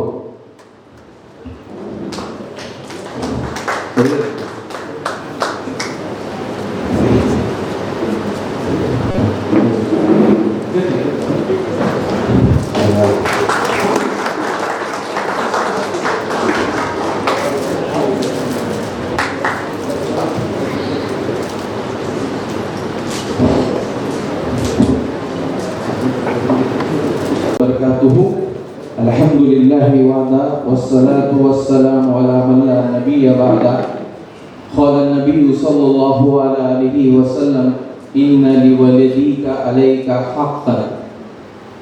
मैं आप सभी हजरात का शुक्रगुजार हूँ और रिस्पेक्टेड गेस्ट एंड डिग्निटरीज का, स्पेशली हमारे नॉर्थ गोवा की तरफ से, एंटी नारकोटिक सेल की तरफ से, स्पेशली हमारे PSI दीनदयाल रेडकर साहब का, जिन्होंने हमें एनकरेज किया, और हमारी SP नॉर्थ गोवा जो श्रीमती सुनीता सावंत, उन्होंने भी हमें इस प्रोग्राम के लिए काफ़ी एनकरेज किया। We are highly obliged and appreciate that they have taken their precious time and join this programme and encourage us for this programme. Thank you for being a part of this programme and other members. Now coming towards the drug addiction awareness program from our youth care, as a PSI जो हमारे साहब हैं, उन्होंने detail से drugs के नुकसानात और क्या कौन लेता है उस बारे में आपको बता दिया है। As being a counselor, हम काफ़ी बच्चों को जो देखे हैं हमारे नॉर्थ गोवा में, जो काफ़ी यंग एज के हैं, जो अभी 10, 12, 14 साल के हैं, जो इस ड्रग एडिक्शन का शिकार हैं। And the most concerning thing is कि they are not just taking it, but लेकिन वो कहीं ना कहीं पेडलर बन चुके हैं। There is a big fish behind this, लेकिन हमारे जो बच्चे हैं, it's not about particular any religion, it's about all the religion youths जो ये issues को face कर रहे हैं, जो social issues है, हम उसको aware करने के लिए जो आज प्रोग्राम रखे हैं, उस पर मैं कुछ बातें बताऊंगा, so आप लोग जान सकें कि एज ए पेरेंट्स क्या करना चाहिए। नेक्स्ट, सबसे पहली चीज आप सबके लिए बहुत जरूरी है कि एडिक्शन जो है कोई भी चीज का हो, चाहे अल्कोहल हो, ड्रग्स हो, मोबाइल हो या पॉर्न हो या दूसरे दीगर एडिक्शंस हो, वो should be treated as a medical and psychology condition, not just a bad habit. हम ये समझते हैं कि ये कोई आम इंसान जाए किसी के पास और वो एडवाइस दे या मशवरा दे, ऐसा नहीं है। ये जो काम है वो वही करेगा जो प्रोफेशनल होगा। इसमें डिफरेंस जो पोस्ट है उसके इसका हक रखता है, जैसे कि डॉक्टर इन्वॉल्व होता है, डाइटिशियन इन्वॉल्व होता है, साइकोलॉजिस्ट या काउंसलर इन्वॉल्व होता है, साइकेट्रिस्ट इन्वॉल्व होता है, और साथ साथ जो है एक अहम जो है फैमिली थेरेपी भी दी जाती है, उसके लिए एक मेंटर होना बहुत जरूरी है। हम समझते हैं कि एडिक्शन जस्ट हम दावत देंगे या हम उसको दीन की बात बताएंगे वो बाहर आएगा, ऐसा नहीं है, बल्कि ये काम उसी का है जो इस फील्ड की महारत रखता हो। जैसे अरबी में कहते हैं मन तकल्लम गैर फन्नी अता बिल अजाइब, जो जिस चीज की फील्ड नहीं है अगर वो उस बारे में बोले वो गलती का शिकार है। सो हम as a parent, as a community member, हम अपने जहन में ये बात डालें कि ये काम प्रोफेशनल का है, it's not a cup of T of any person कि वो जाए और स्टार्ट काउंसलिंग करें। Next, addiction treatment just not a will power या एडवाइस है, मैं यही बता रहा था। इसके लिए क्या चाहिए? डिटॉक्सिफिकेशन होता है। जब एक बच्चा ओवर मात्रा में, जब ज्यादा मात्रा में ड्रग्स लेने लग जाता है तो उसकी बॉडी को डिटॉक्सिफिकेशन की जरूरत होती है। वो कौन करेगा? डॉक्टर करेगा। फिर डॉक्टर के बाद साइकोलॉजिस्ट या काउंसलर को उसके पास भेजा जाएगा ताकि वो डिफरेंट थेरेपीज दें और फैमिली सपोर्ट भी हो। तो ये बहुत जरूरी है जानने के लिए कि सिर्फ ये एडिक्शन नहीं है, बल्कि ये विल पावर और एडवाइस से नहीं चलता, बल्कि प्रोफेशनल का काम। नेक्स्ट, अब मैं 3 बातें करके मेरी टॉपिक को खत्म करूंगा। मैं इसके प्रोस एंड कॉन्स बताना चाहता था लेकिन वक्त नहीं, जैसे कि PSI साहब ने अच्छा डिटेल दिया। अब हम एज ए कम्युनिटी मेंबर क्या ऐसा करें कि हमारी बच्चे इर्रेस्पेक्टिव ऑफ रिलीजन, यूथ जो है हमारे, वो अगर एडिक्ट हो ड्रग्स के, अल्कोहल के, फोन के, मोबाइल के, तो हम उसको किस तरह से ट्रीट करें, उसके लिए मैंने कुछ बातें रखी हैं। आप लोग हम में से अक्सर ये समझते हैं कि यहाँ पर यूथ का होना जरूरी है, बल्कि एज बी ए काउंसलर मैं समझता हूँ पेरेंट्स और जो हमारे लोकल मस्जिद के इमाम है, जो हेड ऑफ द अथॉरिटी है, उनका होना जरूरी है। क्यों? क्योंकि दे लैक नॉलेज कि हम इसको कैसे टैकल करें। That is saying in Arabic फाक़िद अश-शै ला युती, यानी जो इंसान खुद लैक करता है वो दूसरों को कैसे कन्वे करेगा। सो हम लोगों की ये जिम्मेदारी है कि पहले हम जाने कि हमें एडिक्शन को कैसे डील करना है। सो सबसे पहली चीज इंपॉर्टेंट फैक्टर जो प्ले करती है वो पेरेंट्स का है। Parents are the backbone of the family member. बच्चों को असेसमेंट जरूरी है, उसके लिए आप नबी सल्लल्लाहु अलैहि वसल्लम की जिंदगी देखें। मैं एक मिसाल देकर बात को खत्म करूंगा कि अल्लाह के नबी सल्लल्लाहु अलैहि वसल्लम अपनी बच्ची फातिमा रज़ियल्लाहु अन्हा का किस तरह से ख्याल रखते थे, अपने नवासे हसन रज़ियल्लाहु अन्हु का किस तरह से ख्याल रखते थे कि अगर वो गलत काम करते बचपन ही में रोकते थे। नवासे रसूल सैयदना हसन रज़ियल्लाहु अन्हु एक मर्तबा सदके के खजूर आए तो क्या करने लगे, बच्चे थे छोटे, उन्होंने मुंह में खजूर डाला था। सदके के खजूर आप जानते हैं अल्हम्दुलिल्लाह कि हमारे नबी सल्लल्लाहु अलैहि वसल्लम और सैयदों के लिए हराम है लेने के लिए। तो जैसे ही बच्चा खजूर डालने लगा मुंह में, अल्लाह के नबी सल्लल्लाहु अलैहि वसल्लम ने उस छोटे से नवासे को कहा हसन की, यानी कहते निकाल के फेंक दे। जब बच्चा को अल्लाह के नबी सल्लल्लाहु अलैहि वसल्लम ने तलकीन दी, फिर भी बच्चा चबाने लगा हसन रज़ियल्लाहु अन्हु, तो अल्लाह के नबी सल्लल्लाहु अलैहि वसल्लम ने उसके मुंह में उंगली डाली, खजूर निकाला और बाहर फेंक दिया। ये हमारे लिए अल्लाह के नबी सल्लल्लाहु अलैहि वसल्लम it's one of the best role model for all the humankind. इसीलिए अल्लाह ने कुरान में कहा लक़द काना लकुम फी रसूलिल्लाहि उस्वतुन हसना। So parents place an important role.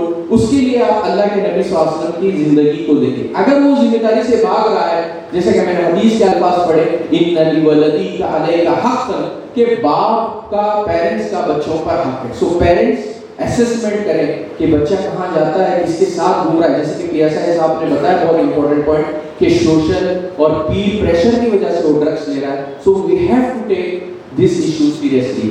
दूसरी बात आती है collaboration with local priest, father, इमाम या मॉस्क का कोई भी हो, मंदिर हो, चर्च हो, जो भी हो, उसको क्या करना चाहिए, अपने जो भी प्रोग्राम रहते हैं, फ्राइडे हो या संडे हो एज ए मास की शक्ल में या एज ए प्रीस्ट हो, मंदिर में हो, उनको क्या करना चाहिए, इस प्रोग्राम के ताल्लुक से ड्रग्स के बारे में बच्चों को अवेयरनेस करना चाहिए। रही बात ट्रीटमेंट की, हमारी डायग्नोसिस होती है, हम जिसको डीएसएम कहते हैं, डायग्नोसिस डीएसएम 5 होती है साइकोलॉजिस्ट और काउंसलर के लिए। तो उसमें एसयूडी एक बहुत बड़ी चीज है, सब्सटेंस यूज डिसऑर्डर बोलते हैं। जब एक इंसान ड्रग्स लेने लगता है, उसके जो ब्रेन के न्यूरोट्रांसमीटर्स हैं वो पूरे हिल जाते हैं। मैं आपको एक मिसाल देके आपको समझाऊंगा। शहर बेंगलुरु की बात है कि 16 साल का लड़का, he was into drugs addiction.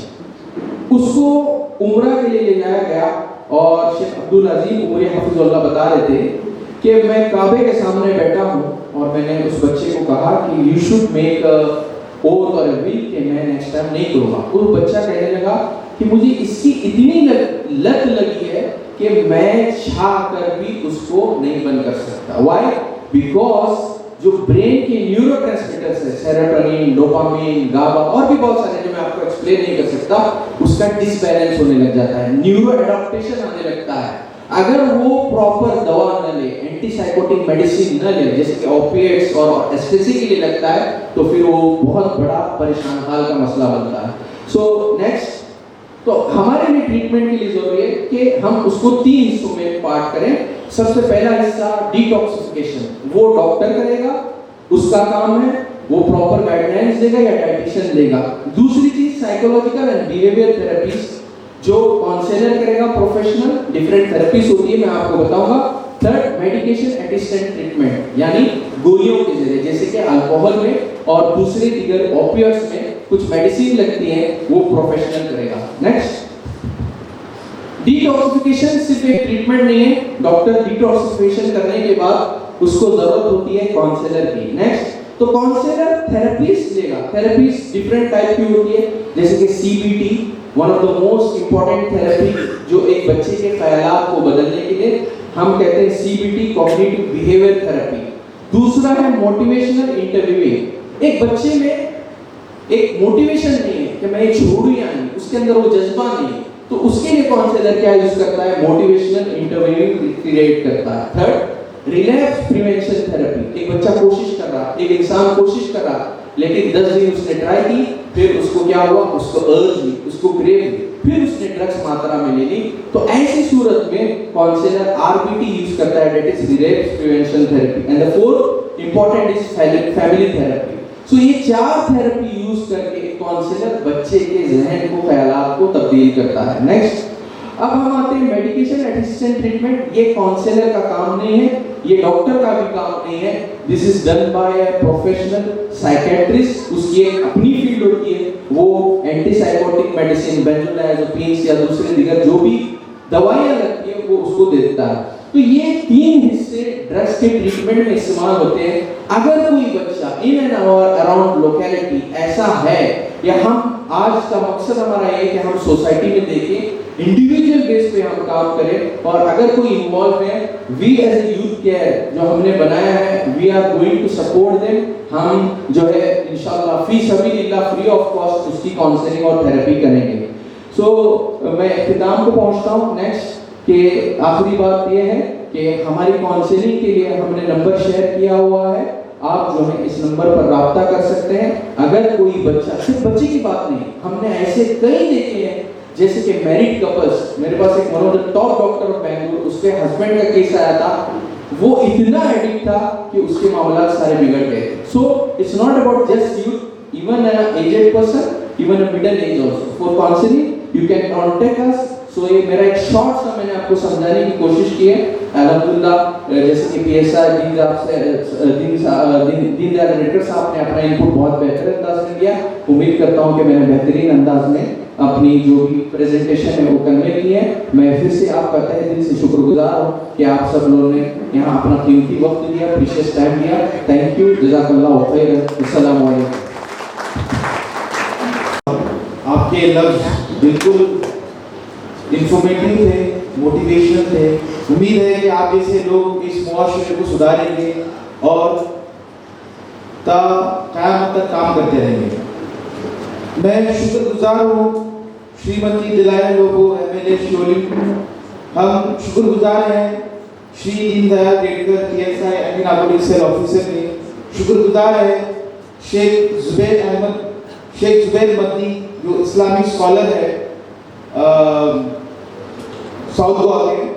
और मैं अब दरख्वास्त करता हूँ इरशाद वारनी सर से कि प्लीज़ आप आइए और चंद अल्फाज इस मौजूदा टॉपिक के लिए आप अल्फाज कहिए। First of all, I would like to congratulate organizing committee जो इम्पोर्टेंट अपना जो टॉपिक है ड्रग का, जो आज के दिनों में अपने सब यंगस्टर जब इन्वॉल्व हो रहे हैं, तो इसमें मैं एक ही बताना चाहूँगा कि सब पेरेंट्स को, जितने भी पेरेंट्स हैं, उनकी जिम्मेदारी होती है कि अपना बच्चा कहाँ जा रहा है, क्या कर रहा है। वो जब ही होएगा जब आप उन पे नज़र रखेंगे, उनके फ्रेंड सर्कल पे नज़र रखेंगे। ड्रग के रिलेटेड में ज़्यादातर ड्रग रिलेटेड ये क्राइम होता है रात में। शाम के टाइम पे आपको बच्चों को देखना है कि अपना बच्चा शाम में किधर जा रहा है। शाम के टाइम पे अगर बच्चा आपका घर पे आया तो सोचो कि वो बच्चा सही इसमें, क्योंकि ज़्यादातर क्राइम ड्रग रिलेटेड ज़्यादातर ये रात में होते। और पेरेंट्स की रिस्पॉन्सिबिलिटी ये है कि अपना बच्चा रात में किधर जा रहा है। हालांकि बच्चे बोलते हैं नहीं मैं फलाना दोस्त के यहाँ स्टडी करने के लिए जा रहा हूँ या और किधर जा रहा हूँ। सो वो भी आपको ख्याल रखना है कि किधर जा रहे हैं, सचमुच उधर जा रहे हैं या और कुछ काम के लिए जा रहे हैं। जैसा मैडम ने बताया सोशल मीडिया, फ़ोन पे भी बहुत चीज़ें ऐसी आती हैं कि मतलब इजीली अट्रैक्ट हो जाते हैं, मतलब ये इजी है, ये है, वो है। उनको पता नहीं चलता कि जो ड्रग ले रहे हैं वो सिर्फ आर्टिफिशियल खुशी है, चंद घंटों की या चंद मिनट की खुशी है, इतनी खुशी, लेकिन वो लोग समझते हैं कि हम लोग कुछ और बड़ा कर रहे हैं इसके लिए। और मैं ये भी चाहूँगा अपने दोस्तों से कि कोई लड़का अगर आपको दिख रहा है वो गलत इसमें जा रहा है, तो आपकी रिस्पॉन्सिबिलिटी है कि उसके पेरेंट्स को जाके बताएं कि ये जो लड़का है आपका वो गलत संगत में जा रहा है, कुछ गलत कर रहा है। सो हमको बोलने में ये इजी होता है कि ये ना ये लड़का ये वैसे ही है, हमको किसने राइट दिया वैसे है बोलने के लिए? आपने कुछ कदम उठाया क्या उसके इसमें अच्छे से बाबा जाके उसको पेरेंट्स को बताए ना, उसके फैमिली मेम्बर को किसी को बताए कि बाबा ये लड़का ऐसे ऐसे कर रहा है, ऐसे ऐसे जगह मार दूसरे माहौल में जा रहा है, दूसरे इसमें जा रहा है। हम लोगों ने नहीं किया, लेकिन हम लोग बोलते हैं अरे ये लड़का ऐसे है, ये ऐसे ऐसे नहीं होता भाई। हम लोग आज की डेट में सब लोग एक साथ मिलकर काम करना है। जैसे उनको काउंसलिंग की ज़रूरत रहती है, वो टाइम पे वो एज ऐसी रहती है कि वो एज पे बच्चों को मालूम नहीं पड़ता कि हम लोग क्या कर रहे हैं, क्या कर रहे हैं, हम लोग कौन से रास्ते पे जा रहे हैं, किधर जा रहे हैं। कुछ ये हमारे पेरेंट्स की रिस्पॉन्सिबिलिटी है, दोस्तों की रिस्पॉन्सिबिलिटी है। बस यही कहना चाहूँगा और सबको शुक्रिया कि ये प्रोग्राम जो किया एकदम बेस्ट प्रोग्राम है। एजाज भाई से सिर्फ एक बार मिला था, मेरे को मालूम नहीं कभी 2-3 महीना हो गया, करेक्ट। सो यही हम लोगों ने टॉपिक पे बात किया था कि हमारे बच्चों को हम लोग कैसे ये करें, क्या कौन से इससे हम लोग उनको अवेयरनेस कौन से इससे। सो उन्होंने इतना इनिशिएटिव लिया कि उन्होंने आज करके दिखाया कि ये प्रोग्राम हम लोग। Thank you.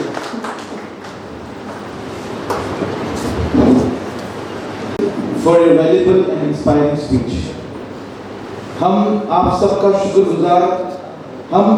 शुक्रगुजार हैं कि आप अपने कीमती वक्त निकालकर इस ड्रग अवेयरनेस मिशन का सपोर्ट किया। आपकी मौजूदगी हमारे लिए हौसला अफजा का सबब बनी है। याद रखिए, ड्रग्स एक सिर्फ फर्द को नहीं पूरे मुआशरे को मुतासिर करते हैं। अगर हम सब मिलकर खड़े हो जाएं तो एक बेहतर, महफूज और नशा मुक्त गोवा बनाना मुमकिन है। Let us stand united, let us protect our youth, let us build a drug-free Goa. Thank you everyone for being part of this noble cause. Jazakumullahu khairan. Assalamu alaikum wa rahmatullahi wa barakatuh.